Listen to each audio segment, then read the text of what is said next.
Sa présence, Andrea Doul, avant-propos. Lorsque j'envisageais d'écrire ce livre, mon intention première était de traiter du rôle de la foi dans la vie du chrétien. Je m'attelai donc à la tâche et avais déjà rédigé 2 ou 3 chapitres lorsque je me ravisai. La prière, me disais-je, est tellement négligée parmi les chrétiens qu'il serait certainement plus urgent de développer ce sujet. J'allais reprendre la plume lorsque je fus arrêté une 2e fois. Sans doute la prière est-elle de grande importance, mais il y a tant de bons livres sur ce thème. Alors, pourquoi en ajouter un autre de moindre valeur? Et puis, je savais par expérience qu'un prédicateur est rarement écouté lorsqu'il invite ses auditeurs à consacrer du temps, beaucoup de temps à la prière. Ce message a peu d'écho et entre rarement dans les faits. Quelques-uns, peut-être les plus sensibles à la voix du Saint-Esprit, un instant culpabilisés, prennent la ferme décision de s'adonner plus diligemment à cet exercice. Ils s'obligent à invoquer Dieu matin et soir, parfois des heures durant. Ils luttent pour tenir leur engagement, mais pas longtemps, car ils tombent vite dans leurs petites prières, obligations du passé qui les laissent naturellement insatisfaits. Il faut avouer que prier parce qu'il faut prier est un devoir qui incite peu à la persévérance. Or, je dois savoir que la loi, ici les nombreux impératifs relatifs à la prière, n'a pas été donnée pour que je mobilise toute mon énergie à essayer de répondre aux exigences divines. Au contraire, elle m'en dissuade en me rendant conscient de ma totale incapacité à satisfaire le Père Céleste. De telle sorte qu'elle m'amène à détourner les regards de moi-même pour les diriger sur celui qui a le pouvoir de me rendre capable de lui obéir avec enthousiasme et joie.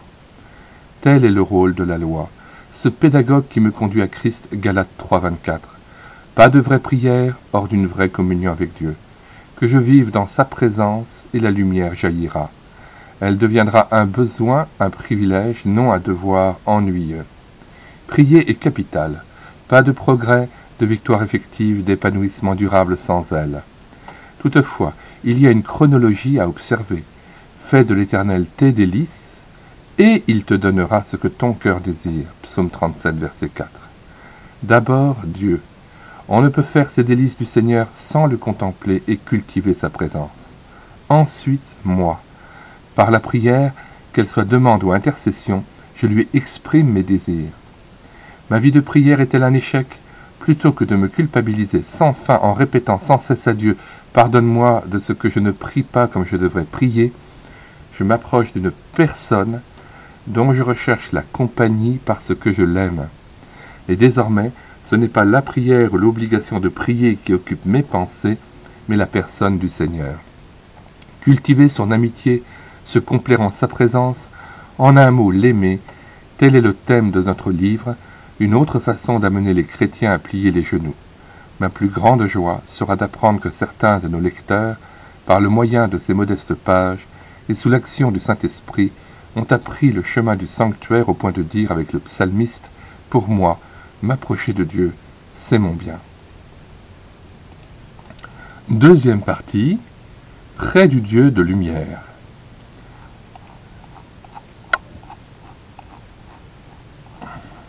Divine influence. Nous serons semblables à lui parce que nous le verrons tel qu'il est. 1 Jean 3, verset 3. À l'issue d'une réunion où j'avais traité la question des richesses, l'un des auditeurs s'approcha de moi. Il tenait à me mettre au courant de son action généreuse. J'appris ainsi qu'il avait beaucoup donné à la paroisse et à l'œuvre de Dieu. Alors qu'il m'entretenait avec un luxe de détails de quelques beaux actes de charité dont il était naturellement l'auteur, il changea brusquement de ton et aborda un tout autre thème. Je ne fus pas longtemps à comprendre le pourquoi de cette volte-face. Sa femme venait de nous rejoindre et la présence de l'épouse avait ramené le monsieur à de justes proportions. Sa magnifique générosité venait de s'effondrer. Qui dira la force d'une présence? Je dois en convenir, dès l'instant où j'ai quelqu'un devant moi, je perds un peu de ma liberté. Même les êtres les plus insignifiants peuvent, par leur simple présence, me conditionner et m'amener à changer de comportement et de langage. Personne n'est totalement indépendant et l'influence qu'on subit est souvent, hélas, plus mauvaise que bonne. Auprès d'un père qu'il respecte, l'enfant est gardé de faire des sottises ou de proférer des grossièretés. Qu'il côtoie des garnements et il ne tardera pas à leur ressembler. D'où l'importance de veiller non seulement aux amitiés de nos enfants, mais aussi aux nôtres. Celui qui fréquente les sages devient sage, Proverbe 13, verset 20. Et la meilleure des fréquentations, c'est celle du Seigneur. Comme les choses changeraient dans ma vie si je vivais en permanence dans la présence de Dieu, sans cesse conscient que le Dieu d'amour et de sainteté est tout près de moi, le spectateur de mes faits et gestes, pénétrant mes pensées et les inspirant. Psaume 139. Quelle merveilleuse influence il exercerait sur moi, ou plutôt, quelle puissance libératrice émanerait de sa personne. Il n'y a pas de domaine de ma vie qui ne serait touché et transformé. Les pensées et les paroles, le regard, les sentiments, les attitudes, les actes eux-mêmes seraient marqués du sceau de Dieu. Nous ne changeons vraiment en profondeur et durablement que dans sa proximité. Aussi est-il important de le rechercher et de mettre tout en œuvre pour vivre en étroite communion avec le Seigneur. Demandons-lui qu'il crée en nous la soif et la détermination de l'aimer de toute notre force. Savez-vous pourquoi dans le ciel nous serons parfaitement semblables à Jésus? La réponse nous est donnée par l'apôtre Jean, parce que nous le verrons tel qu'il est. 1 Jean 3, 2 à 3. Alors le face-à-face sera direct et sans nuage. Et quand donc, ici-bas, sommes-nous transformés à son image comme dans un miroir? Paul nous l'indique en s'adressant aux Corinthiens. Lorsque nous le contemplons, 2 Corinthiens 3, 18. Contempler, c'est attarder son regard, un regard admiratif, sur un beau paysage, sur un être exceptionnel dont la stature hors du commun nous émerveille. Cette contemplation, lorsqu'il s'agit de Dieu, sera toujours imparfaite, puisque maintenant nous le voyons par la foi, comme dans un miroir. Jadis, les miroirs étaient faits d'une plaque de métal poli qui ne rendait qu'une image assez floue. Il faut se persuader que, hors de sa communion, nous ne faisons pas de progrès durable, dans aucun domaine d'ailleurs. Notre vieille nature continue de triompher, ce qui nous désespère. Nous nous rebellons alors contre Dieu, sa volonté nous est insupportable, surtout quand elle nous coûte, et le Seigneur nous apparaît tel un maître dur et exigeant qui attend trop de nous et veut obtenir ce qui dépasse nos forces et nos moyens. Soyons rassurés et émerveillés que notre Seigneur non seulement est en mesure de nous rendre capables de faire sa volonté, Hébreux 13, 21, mais plus encore de produire en nous le vouloir de l'accomplir. Philippiens 2, 13. Dès lors, grâce à l'action du Saint-Esprit, il crée en moi le désir et même la joie d'exécuter des ordres que je redoutais, si bien que son joug me paraît léger et ses commandements pas pénibles du tout. Alors, comme David est celui dont il est le type, je peux m'écrier « Voici, je viens pour faire, ô Dieu, ta volonté, et ta loi est au fond de mon cœur. » Psaume 40, verset 9, Hébreux 10, 5 à 9. L'obéissance s'installe en nous, et ce n'est pas à contre-cœur que nous nous soumettons. Il semble que Dieu seul agisse, et que nous soyons seulement des instruments dans sa main. T. Kelly. Réfléchissez un peu. Peut-on s'approcher de la divine lumière sans être éclairé et rendu apte à discerner le bien du mal, le vrai du faux, le meilleur du bon? La plus légère illusion sur soi-même est démasquée en sa présence. Hésitation et perplexité se transforment en détermination et certitude. Il semble que Dieu dise alors « Voici le chemin, marchez-y ». Ésaïe 30, verset 21. Est-ce possible de s'approcher du feu divin sans être réchauffé, sans devenir un chrétien ardent, fervent d'esprit, débordant d'un juste zèle pour son royaume? Peut-on côtoyer le Dieu de la paix et continuer de mener une vie fébrile et survoltée? Peut-on rester inquiet et troublé devant lui? Non, car grand est son désir de nous conduire vers des eaux paisibles. Psaume 23, verset 3. Est-il convenable qu'on se tienne près de la source, sans être abreuvé, rafraîchi, purifié? L'homme le plus abattu et le plus morose trouve toujours dans sa compagnie apaisement et consolation. Comment pourrait-on contempler le pain de vie sans être nourri et rassasié. Près de lui, finis les murmures, même dans l'affliction le cœur reste serein, apaisé. L'Éternel dresse devant moi une table en face de mes adversaires. Psaume 23, verset 7. Une façon de dire que l'enfant de Dieu ne perd pas l'appétit quand gronde l'hostilité ou l'injustice. Devant le Dieu fort, il n'est personne qui puisse se complaire dans la faiblesse ni se montrer peureux ou timoré. Impossible. Selon sa promesse, il affermit, fortifie et rend inébranlable. À lui la puissance au siècle des siècles. 1 Pierre 5, 10. Est-il possible de s'approcher du Dieu de sainteté sans haïr le mal, sans être embrasé d'un ardent désir de pureté et d'amour vrai? Dans sa présence, je ne peux plus vivre avec mes défauts et continuer de juger ou d'éprouver mon prochain. Une vertu moyenne ne peut me satisfaire, comme le dit T.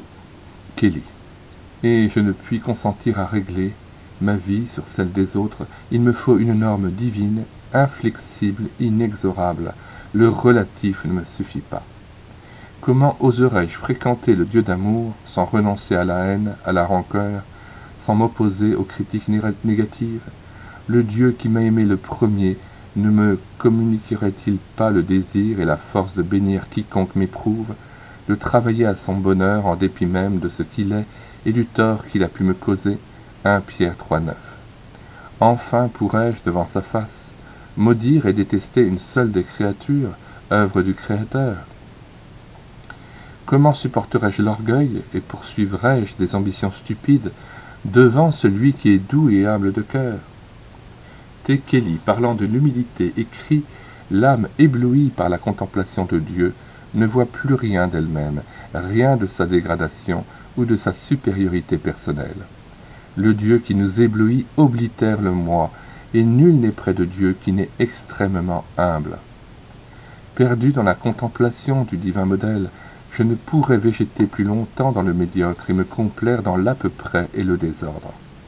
Devant le Dieu de gloire, je ne rechercherai plus celle qui vient des hommes, tant elle m'apparaîtra mesquine et fort peu enviable.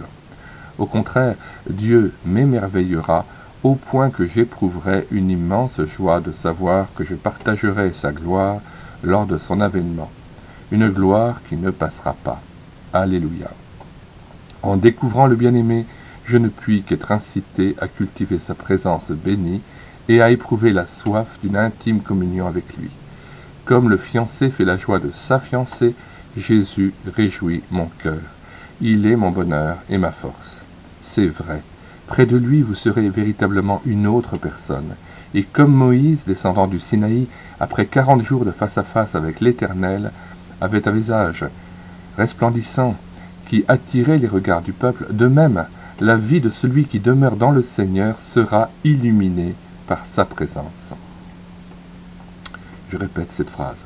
Et comme Moïse, descendant du Sinaï, après 40 jours de face à face avec l'Éternel, avait un visage resplendissant qui attirait les regards du peuple, de même la vie de celui qui demeure dans le Seigneur sera illuminée par sa présence.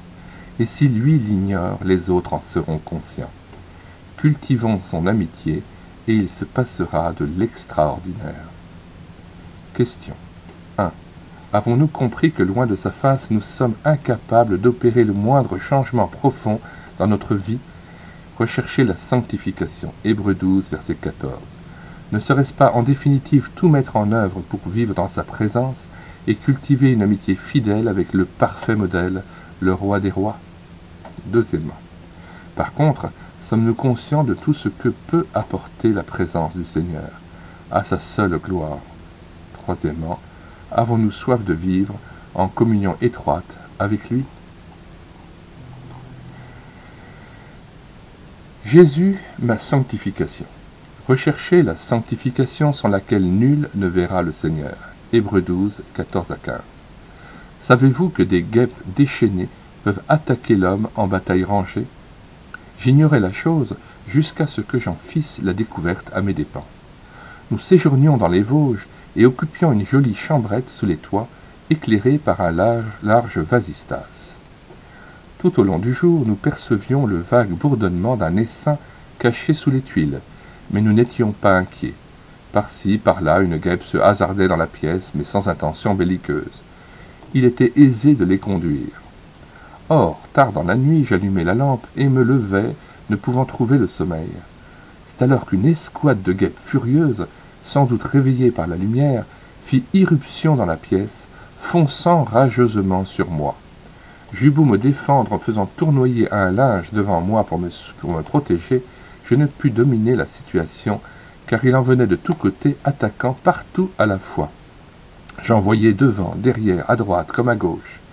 Quelques intrépides parvenaient à m'atteindre, enfonçant leurs dards comme un fantassin chargeant à la baïonnette. Ma seule ressource fut de me précipiter dans le couloir en faisant claquer la porte sur mes talons. Les voisins alertés n'eurent pas de peine à donner un sort aux quelques intrépides qui m'avaient suivi dans ma retraite. Satan lui aussi attaque de tous côtés. Êtes-vous parvenu à lui tenir tête dans tous les domaines et, simultanément, à triompher de l'orgueil, à évacuer des pensées abominables, à dominer votre égoïsme, à maîtriser irritation et impatience, à surmonter la crainte de l'homme, à marcher sans faille dans la vérité, à changer votre faiblesse en ferme assurance, votre indolence en zèle, votre lâcheté en courage, votre indifférence en ferveur, que sais-je encore? Avouez-le, c'est l'échec sur tous les fronts. Autant vouloir chasser l'obscurité avec un balai. Il est impossible à l'homme de venir à bout des multiples tentations qui l'assiègent. Les attaquants sont si nombreux et si décidés. Il faut tenir tête à des puissances occultes, à une organisation spirituelle satanique, à lutter contre la légion des esprits démoniaques dans les sphères surnaturelles, véritables agents du quartier général du mal, Éphésiens 6,12, selon la transcription d'Alfred Kuhn. Tout chrétien authentique s'efforce de ressembler à Jésus pour plaire à son Dieu. Quiconque est mort au péché ne peut se satisfaire d'une vie chrétienne médiocre, ponctuée de chutes et d'égarements. Certes, la profonde tristesse que j'éprouve lorsque je suis conscient d'avoir transgressé la volonté de Dieu est une preuve certaine que je garde ses commandements, et donc ne passe pas sur le péché comme chat sur braise. Mais Dieu en veut plus. Garder les commandements, c'est bien, les mettre en pratique, c'est encore mieux. Trop de chrétiens en restent au pardon et à la justification. Or, la justification n'est pas tout le salut. La porte étroite débouche sur le chemin étroit, Matthieu 7, 13 à 14. Dieu ne justifie pas son enfant sans lui demander, et donc le mettre en mesure, de vivre une vie nouvelle dont le Seigneur est le centre. La grâce ne sauve pas en patronnant le péché, mais en le détruisant. La sanctification n'est pas la délivrance de toute tentation, mais la victoire sur la tentation. Ce n'est pas une vie sans péché, mais une vie de complet abandon à celui qui peut nous préserver de toute chute et nous rendre capables de ne pas pécher, même par omission. C'est cette vie qui doit être ardemment recherchée. Oui, mais comment? Pour qui est déterminé à marcher en nouveauté de vie, le risque est grand de céder à une quadruple tentation. 1. La première est de se croire en mesure d'opérer soi-même sa propre sanctification à coups de résolutions musclées. Ce chrétien-là déchante d'autant plus vite qu'il est plus déterminé à se réformer lui-même. Tôt ou tard, il entonnera le refrain de l'apôtre. Ce n'est pas la bonne volonté qui me manque, mais plutôt la force de réaliser mes bonnes intentions. Je n'arrive pas à accomplir le bien que je me propose de faire et commets malgré moi le mal que j'étais pourtant décidé à éviter. Je voudrais faire le bien, mais je constate que seul le mal est à ma portée et je ne puis résister à ses sollicitations. Mon être intérieur adhère de tout cœur à la loi divine, il en approuve joyeusement les exigences. Et cependant je suis bien obligé de constater en mon corps l'empreinte d'une autre loi. Mes facultés humaines sont régies par un principe opposé à celui de ma raison et qui me met sans cesse en conflit avec la loi de ma conscience. Et cette force mauvaise me domine si bien que je me retrouve prisonnier sous la férule du péché qui est à l'œuvre de mes membres. Romains 7, 18 à 23, transcription Kuhn. Deuxième tentation. Après une succession d'échecs, un chrétien lucide comprend qu'il ne peut se réformer lui-même sans une aide venant de l'extérieur, aussi est-ce vers Jésus qu'il se tourne, afin de recevoir de lui ce supplément d'énergie qui lui manque pour triompher de ses travers et acquérir l'humilité, la patience, l'indulgence qui lui font tant défaut. Or, je vous le demande, le Seigneur peut-il donner à son enfant un petit coup de pouce pour transformer sa vieille nature? N'est-elle pas réputée mauvaise et incurable? Quand donc comprendrons-nous qu'il n'y a rien de bon en nous? Romains 7, verset 18. Et que le vieil homme doit être laissé au tombeau? Il s'endurcit plutôt que de se réformer. Troisièmement, la troisième tentation du chrétien soucieux de sanctification est de s'évertuer à franchir les étapes indiquées dans certains livres de piété. Et puisque la marche à suivre est étayée de textes bibliques, point n'est besoin de s'en écarter ou de la contrôler. D'avance, on la juge bonne, infaillible et digne d'être appliquée. Vous en connaissez certainement le schéma. Premièrement, il faut s'humilier et confesser tout péché conscient. Deuxièmement, il faut venir à Jésus pour recevoir son pardon. Troisièmement, il faut entrer dans le repos de tout effort propre. Quatrièmement, il faut se livrer sans condition à celui qui donne le vouloir et le faire selon son bon plaisir. Philippiens 2,13. Cinquièmement, il faut par un acte de foi lucide et ferme s'attendre à la victoire du Seigneur dans sa vie de tous les jours. Et, sixièmement, il faut le louer pour cette victoire qui ne manquera pas de se manifester. Tout cela est nouveau, tout cela est conforme à l'Écriture, mais risque de conduire à de nouveaux échecs. En effet, celui qui s'applique à suivre fidèlement une méthode a tellement foi dans l'efficacité de la méthode qu'il en oublie le Seigneur, si bien qu'en définitive, et à son insu, il se confie en ses efforts, donc en ses œuvres, pour obtenir la victoire tant attendue. 4. Suprême tentation. Les expériences décevantes et la découverte humiliante de sa totale incapacité à changer son caractère risquent de conduire au découragement l'enfant de Dieu, dès lors tenté de conclure. À quoi bon? Décidément, la vie de sainteté doit être réservée à une élite dont je ne suis pas. C'est seulement au ciel, dans le face-à-face, que je serai enfin apte à vaincre le péché une fois pour toutes. Pour l'heure, il suffit que j'opère quelques petites réformes dans mes habitudes pour vivre décemment devant les hommes et rendre ainsi un témoignage qui ne déshonore pas trop le Seigneur. Que Dieu nous garde d'une pareille démission. C'est au sein même de son désespoir, lorsque l'apôtre découvre qu'il est foncièrement mauvais et incurable. Je sais, Romains 7, 23, que le vainqueur du péché se révèle à lui. L'expérience de Paul est instructive, Romains 7, 24. Malheureux que je suis, qui me délivrera? Non pas de tel ou tel péché, comme s'il s'agissait de chasser des guêpes, mais qui me délivrera de ce corps de mort, c'est-à-dire de moi-même, de ce moi orgueilleux qui prétend se sanctifier. Enfin éclairé, l'apôtre peut dire sous une autre forme, vraiment, c'est pure sottise que de vouloir changer ma nature mauvaise. Le simple bon sens me demande de capituler et de cesser de mener une lutte stérile. C'est un autre que moi, le Christ, le vainqueur de Satan, qui opérera la transformation que je suis incapable même d'amorcer. Une merveilleuse découverte que fit saint Paul au moment précis où, désespérant de lui-même, il renonça une fois pour toutes à se sanctifier lui-même. Grâce soit rendue à Dieu par Jésus-Christ notre Seigneur, devait-il s'écrier en explosant de joie.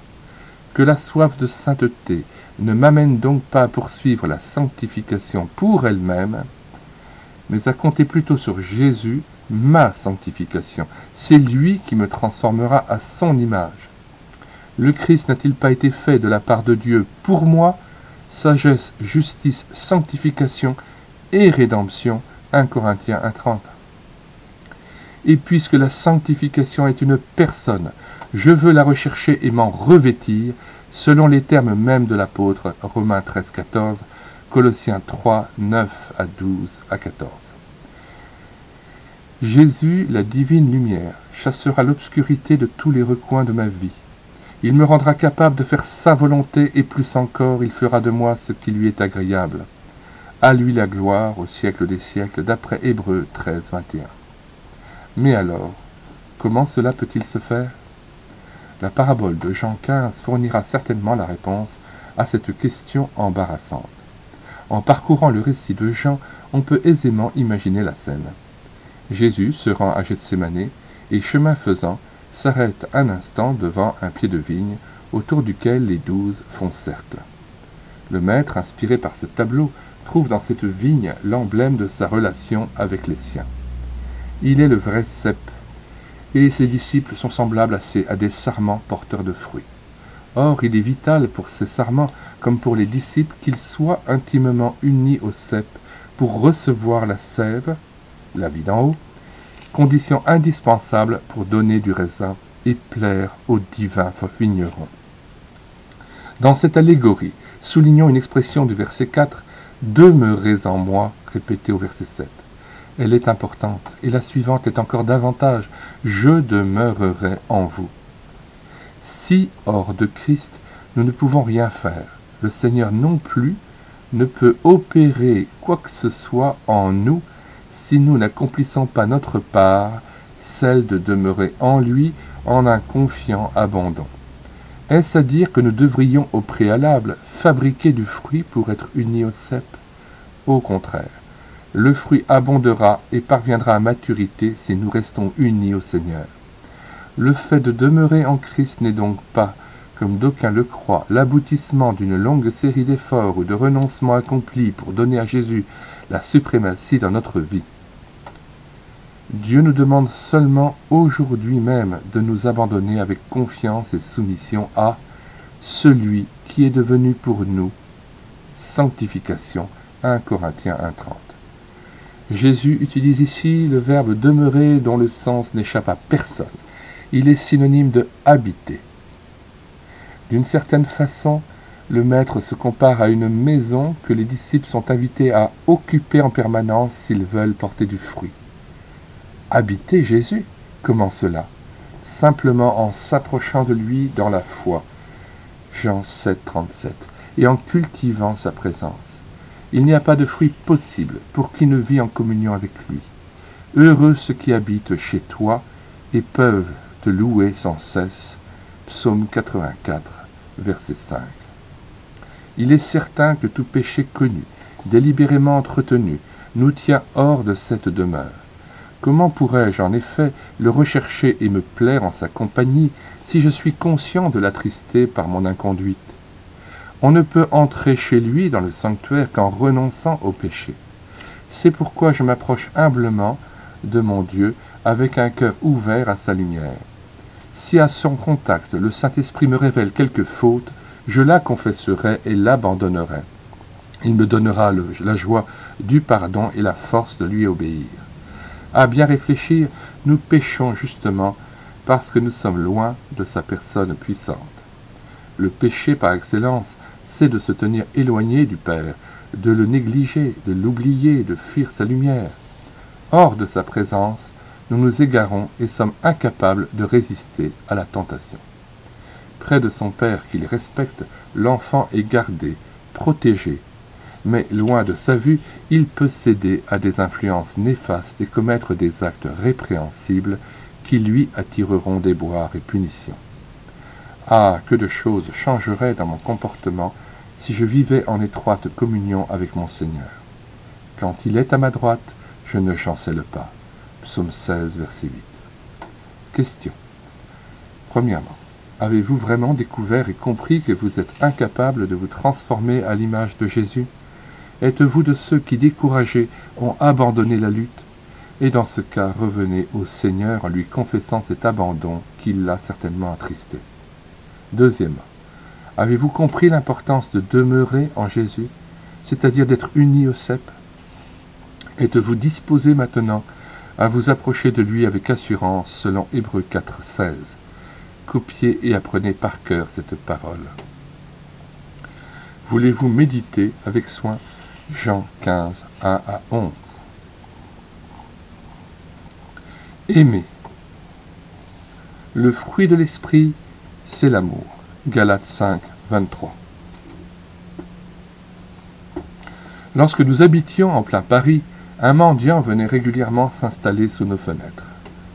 De notre 5e étage, nous observions les allées et venues des passants toujours pressés et leurs réactions diverses nous intéressaient vivement. La plupart des gens défilaient sans prendre garde à ce pauvre homme que l'indifférence générale n'affectait guère. Il continuait de gratter son violon comme si les sous pleuvaient dans sa sébille. Cependant, de temps à autre, quelqu'un s'arrêtait brusquement après l'avoir dépassé de quelques pas. Il semblait réfléchir, hésitant, puis se décidait à plonger la main dans la poche. Il en tirait une pièce qu'il considérait un instant avant de la jeter dans la boîte, sans même daigner tourner la tête. Satisfait de son geste, il se hâtait de repartir. Apparemment sensible à la misère d'autrui, il oubliait une chose essentielle, celle de regarder le mendiant, de lui adresser un mot de sympathie, bref, de lui témoigner un peu d'intérêt. Peut-être ce généreux donateur était-il persuadé qu'il venait d'accomplir là une bonne œuvre, et que ce beau geste d'amour lui revaudrait une meilleure place au ciel. Or, cet acte de générosité perdait beaucoup de sa valeur lorsqu'on le considérait du 5e étage. Et le 5e étage n'est pas le ciel. C'était en définitive de la charité sans charité, un geste accompli simplement pour apaiser une conscience momentanément alertée ou pour mériter quelque grâce d'en haut. La vertu pratiquée sans amour n'est que du vice enrubanné. Aimer. Ce verbe tient beaucoup de place dans le Nouveau Testament. C'est un de ces détestables mots qui ont plus de valeur que de sens, qui chantent plus qu'ils ne parlent, Paul Valéry. L'apôtre Paul l'appellera le lien de la perfection, Colossiens 3,14, ou une voie par excellence, 1 Corinthiens 12,31. Le terme d'amour est souvent sur nos lèvres, mais en connaissons-nous vraiment le contenu? Qui veut en acquérir la vraie notion doit s'approcher du Seigneur et méditer sa parole dans un esprit d'obéissance. Près de lui, l'amertume, la rancœur ou la haine doivent déloger. Le chrétien a le choix, ou pardonner et bénir le méchant qui l'éprouve, ou s'éloigner de Dieu s'il estime que le prix de l'amour est trop élevé. Impossible de tenir devant le Père en cultivant de mauvais sentiments ou en nourrissant des projets de vengeance. C'est la croix, ou la valise, disait avec humour un cher ami qui n'est plus. Nul ne peut être uni à Christ sans désirer lui ressembler. 3 constatations bibliques nous étonneront au sujet de l'amour. 1. Selon l'Écriture, c'est une erreur de croire que j'aime nécessairement lorsque je me montre aimable, généreux, serviable, et lorsque je me dépense sans compter dans une œuvre de charité. La déclaration de l'apôtre nous paraît excessive, mais elle exprime la vérité. Quand je distribuerai tous mes biens pour la nourriture des pauvres, si je n'ai pas l'amour, je ne suis rien. Autrement dit, il est possible de se dévouer et de tout donner aux démunis sans pourtant les aimer de l'amour de Dieu. L'illustration qui ouvre ce chapitre en est la preuve. Reconnaissons humblement qu'il n'est pas dans notre nature de travailler au bonheur du prochain, surtout sans contrepartie et en dépit de ce qu'il est. Aussi que d'illusions se font tous ceux qui prétendent aimer. Deuxièmement, la Bible nous apprend qu'on ne peut à la fois aimer et détester. C'est ou l'un ou l'autre. Un mari qui n'aime pas sa femme ne peut aimer ses enfants de véritable amour. Qui déteste sa concierge est incapable en même temps d'aimer son prochain, même s'il lui prodigue des marques d'affection. C'est ce que Jacques dit à sa façon. De la même bouche sortent la malédiction et la bénédiction. Il ne faut pas qu'il en soit ainsi. La source fait-elle jaillir par la même ouverture l'eau douce et l'eau amère? De l'eau salée ne peut produire de l'eau douce. Chapitre 3, versets 9 à 12. De la haine ne peut jaillir l'amour. Ce devrait être clair. Si j'entretiens la rancœur, refuse de pardonner, vis égoïstement sans me préoccuper des autres, c'est que je n'ai pas l'amour. Quiconque veut aimer doit être purifié de ces choses. Il n'y a pas d'amour sans purification. Ce point est d'importance. C'est pourquoi, en m'approchant de Dieu, je m'expose à sa lumière et consens à ce qu'il sonde mon cœur pour le purifier, retenir la promesse de 1 Jean 1,7. Troisièmement, enfin, l'Écriture nous rappelle que l'amour n'est pas une production de l'homme, une œuvre de la chair, mais un fruit de l'esprit. Galates 5, 22. Donc, nous ne possédons pas cette vertu. Il faut l'acquérir ou plutôt la recevoir. Il appartient à Dieu de me la communiquer puisque je ne peux aimer que de son amour. Ma part est de vouloir fermement en être revêtu. Colossiens 3,14. Suis-je conscient de manquer d'amour? Ai-je réellement la volonté d'aimer comme il aime? Il vaut la peine d'être fixé sur ces deux points. Qu'est-ce qu'aimer selon le Seigneur? Ce n'est pas faire l'amour, expression détestable si nécessairement, ni nécessairement faire la charité. Il y a telle charité qui ne procède pas de l'amour, comme nous l'avons signalé plus haut, 1 Corinthiens 13, 3. Ce n'est pas répondre à l'amour de l'autre, sauf lorsqu'il s'agit de Dieu. Si vous aimez ceux qui vous aiment, quelle récompense méritez-vous? Les publicains n'agissent-ils pas de même? Matthieu 5, 46. Jésus en demande davantage qui conseille « Aimez vos ennemis, bénissez ceux qui vous persécutent » Matthieu 5, 44. Parlant de l'amour pour tous les saints, l'apôtre me rappelle que je dois aimer tous mes frères sans distinction, aussi bien les sympas que les autres. C'est conforme à la pensée de celui qui se défend de distinguer entre les hommes. Romains 3, 23. L'amour n'est pas davantage un sentiment qui me pousse vers mes semblables, car les sentiments fluctuent. Je doute qu'ils me portent au-devant de ceux qui me font du tort, me calomnient ou me dépouillent. Alors, qu'est-ce qu'aimer? Il suffit de considérer le Père et le Fils pour en avoir une idée. Aimer, c'est vouloir. C'est vouloir comme Dieu veut, lequel a formé le dessein de me racheter selon le bon plaisir de sa volonté. Éphésiens 1, 5, 8, 5, 9, 11. Aimer, c'est vouloir le bien et le bonheur de l'autre. C'est travailler à sa joie, à son épanouissement et à son salut, en dépit de ce qu'il est et de ce qu'il fait. C'est prendre à cœur ses intérêts comme nous le conseille l'apôtre. Que chacun de vous, au lieu de considérer ses propres intérêts, considère aussi ceux des autres. Philippiens 2, verset 4. Un tel amour suppose que j'accepte mon prochain tel qu'il est, avec ses qualités et ses défauts, sans pour autant l'approuver ou entrer dans son jeu, bien entendu. Quiconque vit dans la lumière du Seigneur ne dira plus, en parlant d'un frère qui lui a causé du tort, « J'attends qu'il répare et vienne me faire des excuses, qu'il me demande pardon d'abord et je pardonnerai ensuite. » Au contraire, inspiré par celui qui nous a aimés le premier, il prendra l'initiative d'une éventuelle réconciliation. Dieu prouve son amour envers nous en ceci, lorsque nous étions encore pécheurs, Christ est mort pour nous. Romains 5, verset 8. Certes, lorsque le tort subi est grave, douloureux, humiliant, tout l'être se révolte, crie à l'injustice, réclame le châtiment, la haine envahit le cœur.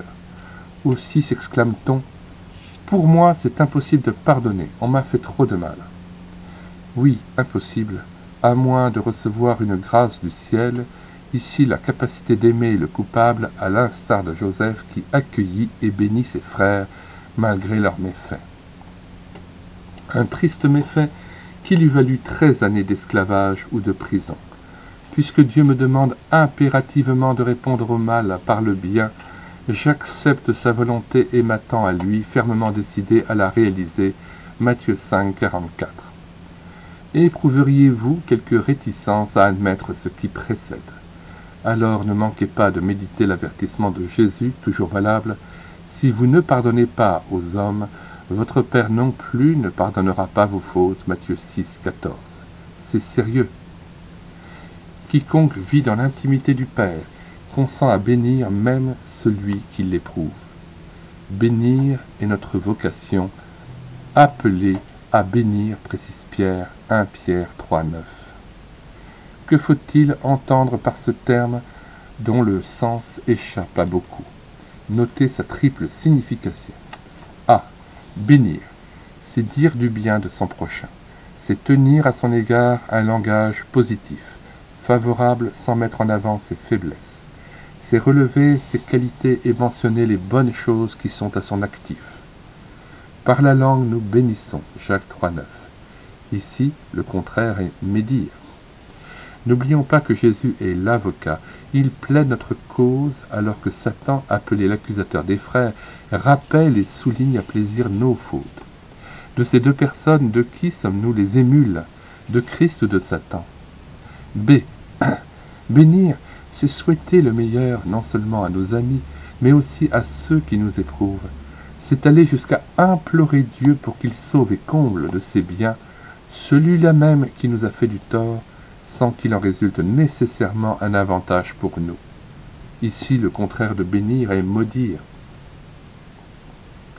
Le chrétien ne se contente pas de souhaiter bonne année ou bon voyage, mais il intercède pour qu'il en soit ainsi. C'est conforme à l'Écriture. Cependant, Jésus va plus loin. Priez pour ceux qui vous maltraitent. Matthieu 5, 44. Ne dites pas « c'est impossible, c'est trop difficile ».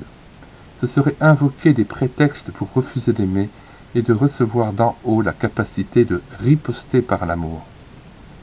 C.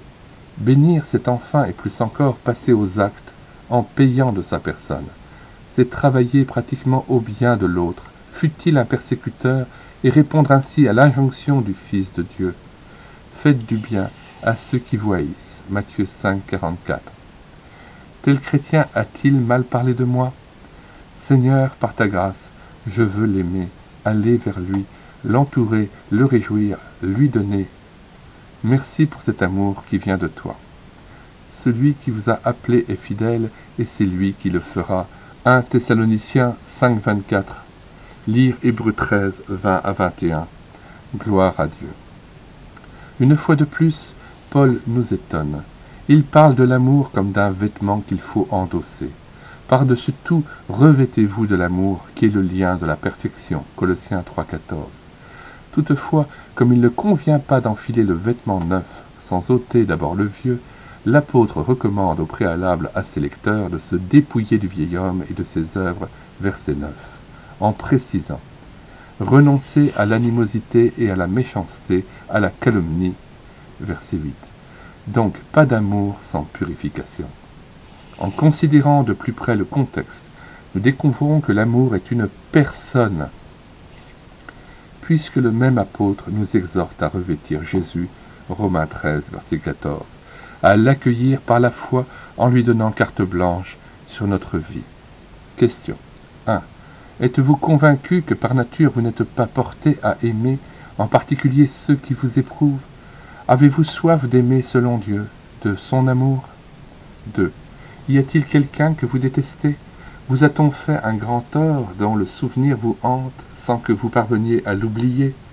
Dans ce cas, êtes-vous résolu à pardonner et à bénir cette personne, sachant que Dieu vous en rendra capable? 3. Avez-vous demandé à Dieu de purifier votre cœur de toute amertume ou rancœur? Pouvez-vous dire de telle personne qui vous éprouve « Je l'aime » de l'amour du Seigneur? Plus moi. Je suis crucifié avec Christ, et ce n'est plus moi qui vis, c'est Christ qui vit en moi. Galates 2, 20. Je vous propose de faire une petite expérience par une belle journée ensoleillée de juin ou de juillet.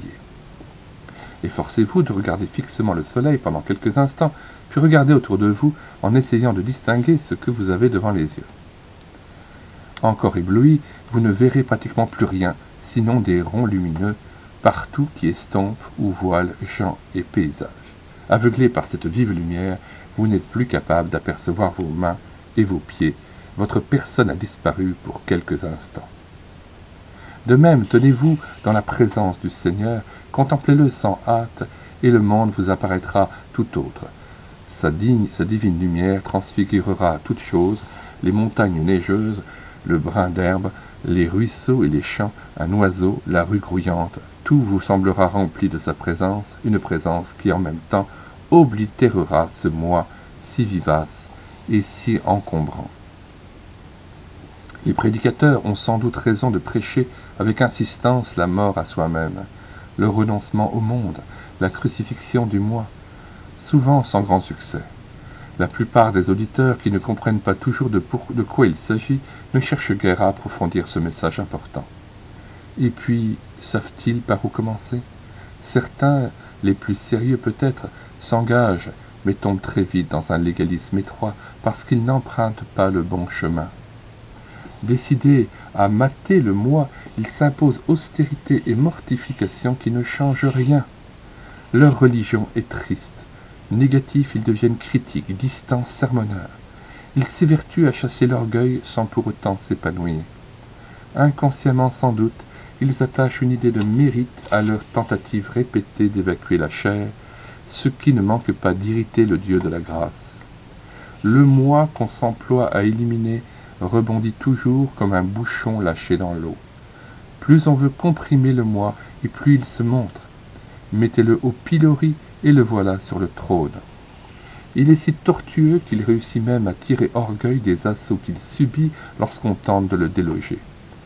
À preuve le récit suivant. Prenant à la lettre une parole de Jésus, Luc 14,10, un croyant déterminé à devenir humble pour plaire à son Dieu, vint s'installer à la dernière place, tout au bout de la table, lors d'un grand festin réunissant de nombreux invités. À peine assis dans son coin mal éclairé, il se félicite d'avoir choisi le siège dont personne ne veut. Je l'avais deviné, je suis le seul à m'être installé au fond de la salle. C'est pitoyable, tous ces gens en grande tenue veulent plastronner aux places d'honneur. L'orgueil les tient, heureusement que je ne suis plus de cette espèce.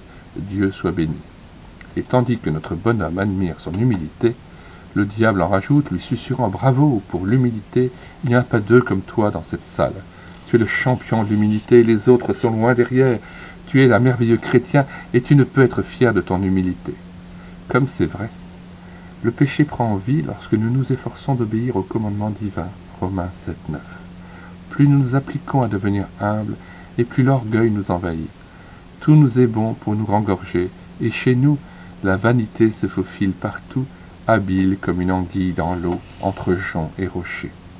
Nous sommes fiers, fiers de notre piété, fiers de notre zèle, de nos talents, fiers d'exercer la charité, fiers d'appartenir à une église conquérante. Nous tirons gloire de tout, de notre témoignage, de nos prédications, de nos expériences, des bontés de Dieu, de nos actes de foi, de notre fidélité à assister aux réunions. Et quand nous faisons un pas vers Jésus et lui ouvrons la porte, nous nous glorifions de cette initiative alors qu'il est à l'origine de notre démarche. N'est-ce pas lui qui a frappé à notre porte inlassablement pour que nous le laissions enfin entrer, Apocalypse 3,14. Et parce que nous sommes soucieux de rehausser l'éclat de notre petite personne, nous poursuivons des chimères qui nous essoufflent et cherchons à satisfaire d'inutiles ambitions qui nous éloignent de Dieu. Le moindre échec, la plus infime critique, la désapprobation la plus anodine, se paie par des heures de tourment qui paralysent notre marche. Les prédicateurs ne feraient-ils pas fausse route en citant comme un modèle à suivre la parole de Jean-Baptiste « Il faut qu'il croisse et que je diminue » Jean 3, verset 30. Diminuer? Allons donc. En tout cas, ce n'est pas l'opinion de Paul, encore moins celle de Jésus. L'apôtre ne conseille pas de diminuer, mais de mourir. De son côté, le Fils de l'homme recommande solennellement à chacun de ses disciples de perdre sa vie, donc de mourir, de porter sa croix. La croix est en signe de mort. Donc, plus moi. Il ne s'agit nullement de laisser de moins en moins de prérogatives au moi, de se montrer de moins en moins orgueilleux, de moins en moins présent, de moins en moins menteur, de moins en moins voleur ou sensuel. On sait que Jean-Baptiste avait été envoyé devant le Messie et non à côté, pour l'annoncer et lui ouvrir le chemin, d'où son titre de précurseur. Il était d'ailleurs conscient de sa mission, lui qui déclarait « J'ai été envoyé devant lui ». Jean 3, 28. Dans la pensée de Dieu, son activité devait cesser quand débuterait celle de Jésus, c'est-à-dire au moment où il désigna le Christ à ses disciples. Voilà l'agneau de Dieu qui ôte le péché du monde, Jean 1, 29. Et parce qu'il continua de baptiser et de prêcher, le ministère de Jean se révéla avantageusement concurrencé par celui de Jésus, dont le succès allait grandissant. Les disciples du baptême, au lieu de rejoindre le Christ, en éprouvèrent du dépit et de la jalousie, ce qui entraîna d'inévitables difficultés, Jean 3, 26. L'intervention brutale d'Hérode, qui incarcéra et fit périr le prophète, mis fin à cette apparente compétition. Oui, plus moi. Toute la place revient au Seigneur. Ma part est de le vouloir fermement, de dénoncer sans pitié l'orgueil qui se cache dans mes pensées ou mon comportement, et surtout de me regarder comme mort avec Christ, en m'approchant de lui dans un joyeux abandon. Toutefois, lui seul peut m'amener à renoncer à moi-même pour que je sois tout à lui, car le moi ne connaît pas l'humilité. Jamais il ne sera humble et cédera sa place au Seigneur. Et s'il y a de l'humilité en moi, ce sera celle de Jésus, non la mienne. En dernière analyse, l'humilité qu'est-elle, ou d'abord, que n'est-elle pas? Elle n'est pas dénigrement de soi. Être humble, ce n'est pas se mépriser et s'estimer inférieur aux autres, ce qui engendrerait dépit et jalousie. Après tout, ne suis-je pas une créature merveilleuse? Il est bon de se le répéter en bénissant le Créateur. L'homme humble n'étale pas non plus ses imperfections, se noircissant à plaisir avec l'intention inavouée de devenir une vedette en se faisant plaindre ou remarquer. On ne voit pas l'apôtre rappeler à satiété qu'il fut un persécuteur de l'Église avant sa conversion.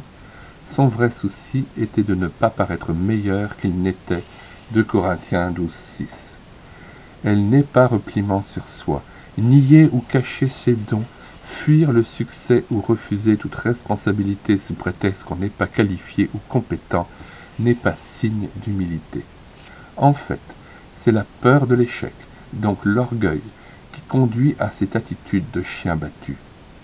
L'humilité n'est pas synonyme de modestie, une vertu laïque qui est la modération dans l'appréciation de soi. Paul, qui se posait en modèle, n'était pas particulièrement modeste lorsqu'il disait « Soyez mes imitateurs », ni Jésus qui déclarait « Je suis la lumière du monde ».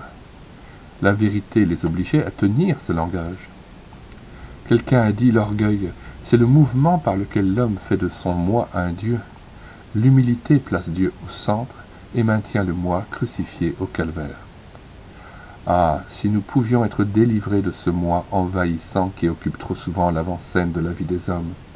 Alors la critique ne nous atteindrait pas, nous ne ferions pas de ces complexes qui nous éloignent des autres, nous rendre soupçonneux et nous incitent au mensonge. Nous n'aurions pas pour moteur de stupides ambitions, dont la poursuite rageuse nous épuise, ni de folles susceptibilités qui nous rendent mesquins et insupportables. L'homme humble est tellement conscient qu'en lui rien n'est bon, Romains 7,19, que sa seule ressource est de tout attendre de son Dieu, de son Seigneur, de ne dépendre que de lui. C'est pour cette raison que l'apôtre me recommande 1. De me dépouiller de tout orgueil, Colossiens 3,5, de le dénoncer en refusant de céder à la vanité chaque fois que je la discerne, avec détermination. 2. Il me recommande d'autre part de revêtir l'humilité, Colossiens 3,12, 1 Pierre 5,5. Comment cela? En allant à celui qui dit inlassablement « Venez à moi » Jean 7,37, afin de. Troisièmement, se revêtir de Jésus mon humilité, celui qui fut par essence doux et humble de cœur a le pouvoir de me communiquer l'une et l'autre de ses vertus. Se revêtir de lui, c'est s'abandonner à lui avec confiance, pleinement assuré qu'il fera en moi ce qui lui est agréable. Hébreux 13,21. Grâce soit rendue à Dieu qui nous fait toujours triompher en Christ, ou qui triomphe toujours de nous. 2 Corinthiens 2,14. L'humilité de l'âme éblouie par la contemplation de Dieu, remarque T. Kelly, ne dure donc qu'autant que l'âme continue à regarder le soleil de justice. Nos progrès en humilité sont fonction de nos progrès dans l'habitude de garder le regard fixé sur Dieu. Et nul n'est plus près de Dieu qui n'est extrêmement humble. Que Dieu soit présent et le moi ne pourra tenir devant lui. Approchons-nous donc de notre Seigneur, cherchons sa face, tenons-nous dans sa présence et Dieu opérera son œuvre. Question 1. Avez-vous vraiment compris que l'orgueil attriste le Seigneur et empoisonne notre vie de chrétien? Vous arrive-t-il de céder souvent à la vanité? Et dans quel domaine êtes-vous préoccupé de briller? Soyez ouverts au Saint-Esprit qui vous révélera éventuellement ce qui l'attriste. 2. Êtes-vous déterminé à repousser toute velléité de paraître et à vous réfugier dans le Seigneur qui pardonne et délivre? 3. Croyez-vous que le Christ peut prendre la place du moi et vous rendre capable d'humilité à sa seule gloire? C'est donc la fin de la lecture de la deuxième partie de cet ouvrage d'André Adoul, Sa présence.